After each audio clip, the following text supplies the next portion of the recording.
It's not just four wheels and an engine, it's home. And that's what other people don't understand.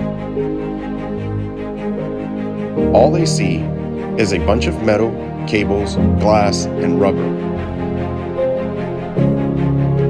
People like you and I know that we have an unshakable belief that cars are living entities. Entities that bring us together, no matter age, sex, or religion. We believe that they are our escape from our reality.